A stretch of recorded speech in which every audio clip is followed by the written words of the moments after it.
Pertanyaan ini mungkin dijawab simpel saja dulu ya, Bu Nas. Limiting belief itu datangnya dari luar atau dari diri kita sendiri? Itu pertanyaannya. Dari diri kita. Tapi bisa jadi kita mendengar dari orang lain. Bisa jadi juga kita memberikan limiting belief kepada anak kita juga bisa ya, Bu Nas? Bisa. Itu Anak saya tuh nggak akan bisa ngomong di depan orang banyak, orang dia pemalu, itu limiting belief.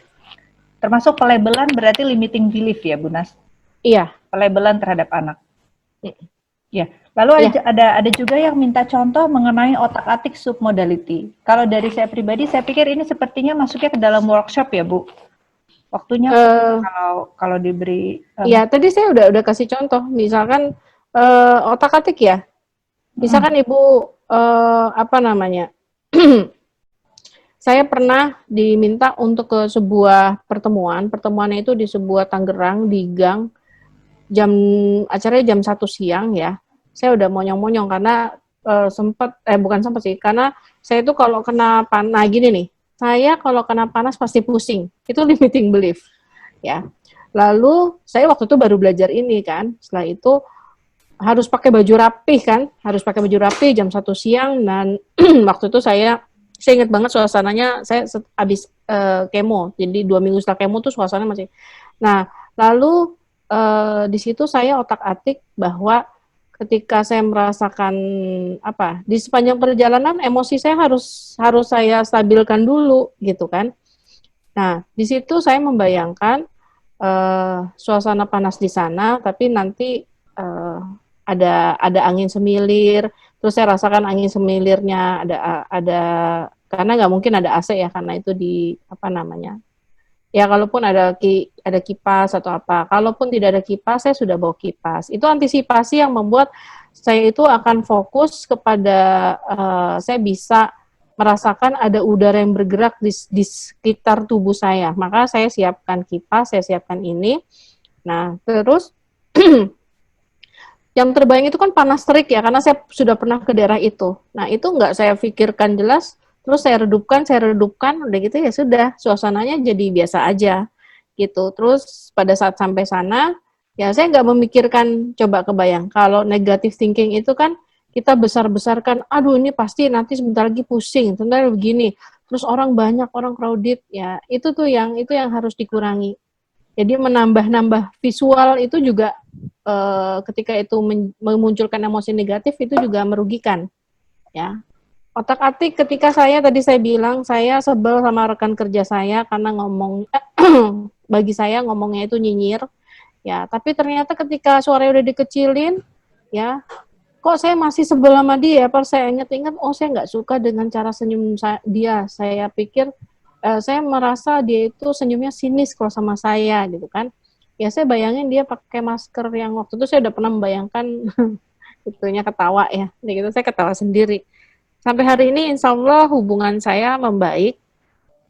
Tapi bukan saya menuntut dia untuk menjadi lebih baik, tapi saya menuntut diri saya untuk menjadi lebih baik.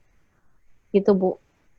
Kalau misalkan maaf ya, misalkan dengan pasangan suami pernah membentak lah segala macam, dan terus sakit hati kita lama banget ya. Itu karena kita ingat-ingat terus, kita besarkan terus volume suara di telinga kita pada saat suami marah-marah ya. Jadi setiap suami kita suara teriak kencang, itu yang terjadi, kita mengingat terus, padahal kecilin aja. Terus kita masukkan suara-suara mungkin murota, kalau saya karena suka suara lagu-lagu instrumen itu ya, ya saya masukkan lagu-lagu itu, atau saya ganti suaranya jadi suara Donald Bebek, kayak gitu kan. Tapi itu latihan ya, dan itu kok. Jadi suami saya orang Sumatera, dan saya paham itu ya, ketika ada respon-respon yang membuat dia gitu kan, telinga saya sudah terus gitu ya, kayak langsung volume kecilin gitu.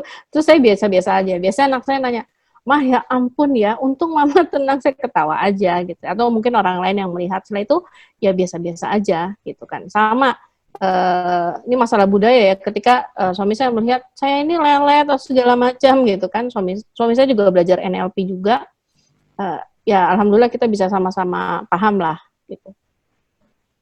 Itu Bu Alfa.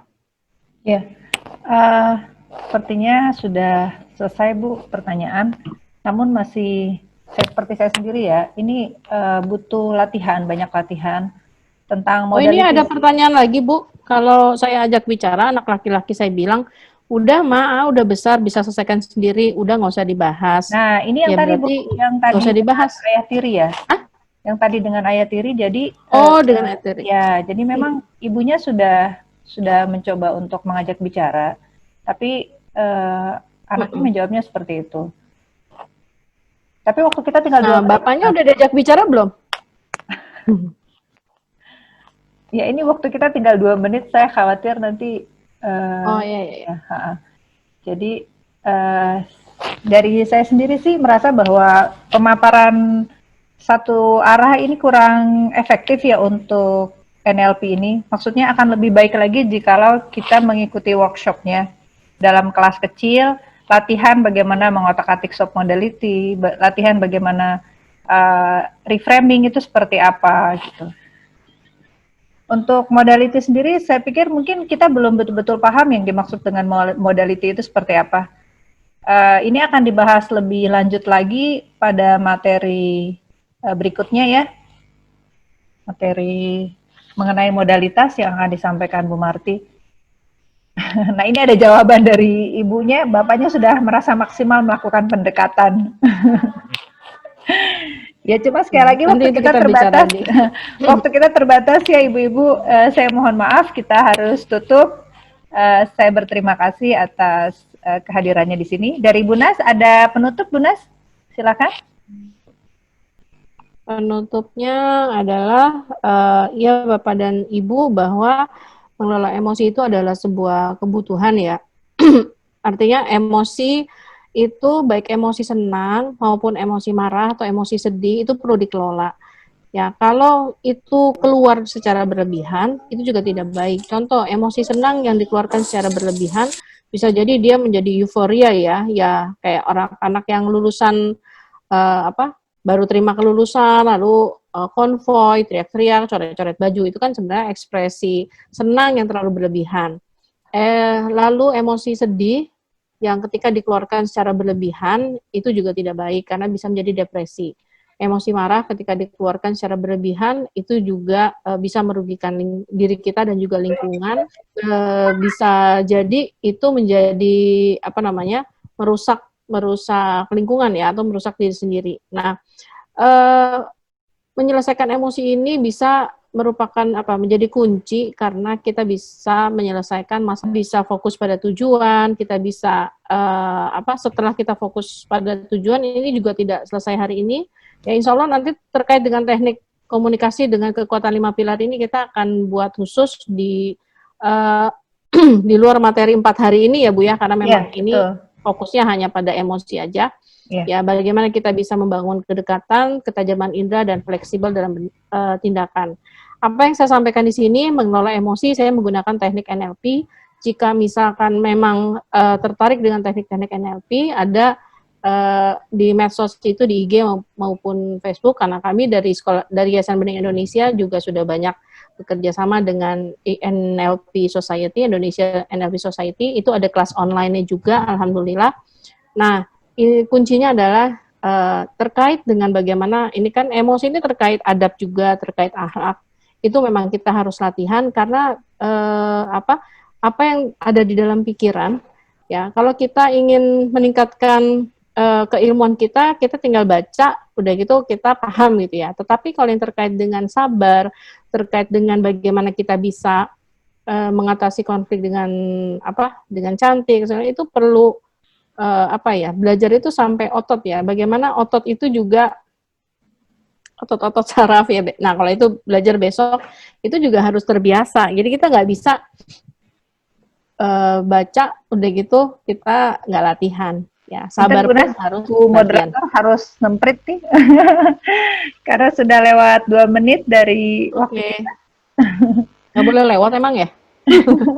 Ya itu aja. Ya, Bapak dan Ibu sekalian, terima kasih banyak atas kehadirannya. Untuk materi akan ada dibagikan melalui IGTV. IG kita adalah Bening Indonesia Foundation. Bisa Bisa searching nanti di IG dengan keywordnya Bening Indonesia Foundation. Bisa follow akun Facebook kita juga, fanpage kita Bening Indonesia Foundation. Saya sebagai moderator mengucapkan jazakumullah khairan katsir atas kehadiran Bapak dan Ibu. Mohon maaf atas segala kekurangan. Sampai bertemu pada materi berikutnya di jam yang sama juga esok hari dengan narasumber yang berbeda. Materinya lebih fokus lagi pada modalitas. Akhir kata, wabillahi taufik wal hidayah. Wassalamualaikum warahmatullahi wabarakatuh.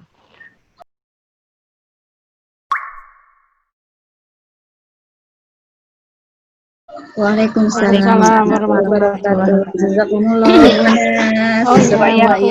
Bu Nas dan Bu Alfa. Waktunya kurang lama. Ya, Japri ya, Japri. Tidur malah.